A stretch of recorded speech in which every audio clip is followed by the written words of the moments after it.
Hej og velkommen. I dag vil jeg gerne vise, hvordan I henter MTA Multisang Andreas, som der er et mod til GTA San Andreas, hvis du kan kalde det det.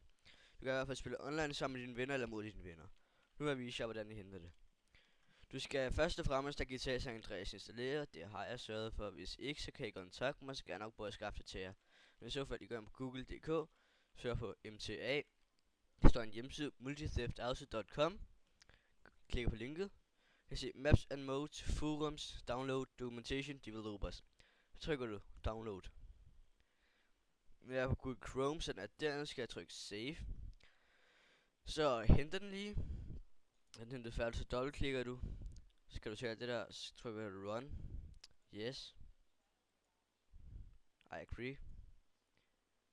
Så vælger du bare det hele. Du behøver ikke module SDK, det er bare hvis du skal lave dine egne maps. Det prøver jeg aldrig.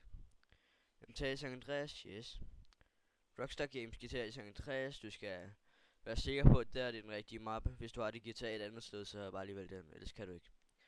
Og så installerer den så ellers GTA San Andreas Multiplayer, eller Multitheft Auto. Går lidt tid. Sådan. Kan vi lige prøve at åbne det. Jeg ser, den åbner på samme måde som GTA San Andreas, så det er den der lavet det. Så kan du se Welcome to Multitheft Auto 1.0, det er den nyeste version. Kan du trykke Quick Connect, hvis du har IP og port, og eventuelt password til en server.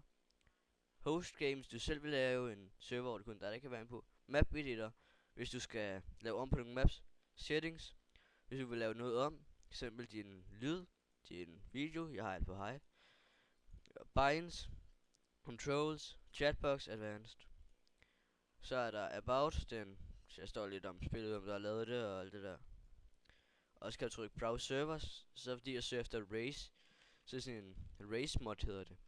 Så søger den efter Race, vi kan lige prøve at søge efter en RPG server, der hedder SAS. Der kan du se, der er 48 ud af 128 inden, så klikker du på den, trykker Connect, så kan du se den loader.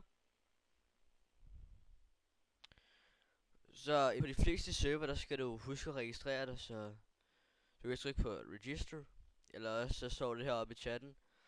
På de andre server, hvis det er du skal registrere dig, så skriver den please register you osv. osv.